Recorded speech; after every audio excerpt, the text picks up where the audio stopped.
Sa kabila ng pagkawala ng kanilang import na si Daquan Jones dahil sa injury, nagawa pa ring manaig at makabawi ng NLEX Road Warriors kontra TNT Tropang 5G sa isang thrilling overtime win sa pagpapatuloy ng PBA Season 50 Governors Cup kagabi.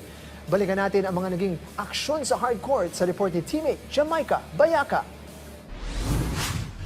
Isang malubhang injury sa binti ang sinapit ni NLEX Road Warriors import Daquan Jones sa kanilang sagupaan kontra TNT Tropang 5G sa PBA Season 50 Governors Cup nitong Martes ng gabi sa Inares Center sa Antipolo City. Nangyari ang insidente sa kalagitnaan ng third quarter kung saan kinailangang ilabas sa court gamit ang stretcher ang 30 anyos ni import. Bago napilitang umalis sa laro, nakapagtala na si Jones ng 23 puntos at 4 na rebounds para sa NLEX. Dahil sa kanyang pagkawala, napilitang maglaro ang NLEX ng walang import sa natitirang bahagi ng laban. Pero sa kabila ng kawalan ni Jones, hindi sumuko ang Road Warriors at napigilan ang matinding habol ng TNT para makuha ang 118-111 overtime victory. Matapos ang laro, nagpaabot ng panalangin at mensahe ng suporta si NLEX head coach Jimmy Alapag para kay Jones. Ani higit pa sa isang basketball player ang halaga ni Jones sa kanilang koponan.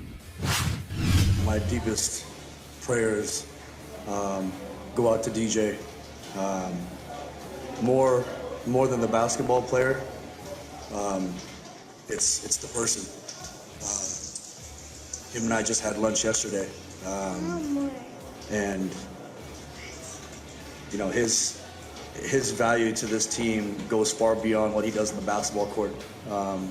Again, it's the person, it's the leadership, it's the character. So it's heartbreaking to see him go down, but I'm so proud of our guys. Nanguna naman para sa NLEX si Robert Bolick matapos magtala ng 27 puntos. Naghatid din ng career high na 26 na puntos ang rookie guard na si LJ Gonzalez. Sa kabila ng mabigat na pangyayaring natamo ng kanilang import, naging inspirasyon ito sa Road Warriors upang ipaglaban ng laro hanggang sa huling segundo. Hinihintay pa ang karagdagang medical assessment upang matukoy ang eksaktong lawak ng injury ni Jones. I told them when DJ went down, the best thing that we can do to just honor what he means to this team is to come out and fight for the rest of the game.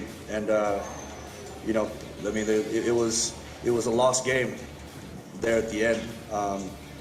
But again, Berto, he's been an elite point guard in this league for a long time, and it's been great to see his growth through these first 8 games, and he hits, you know, a big time shot.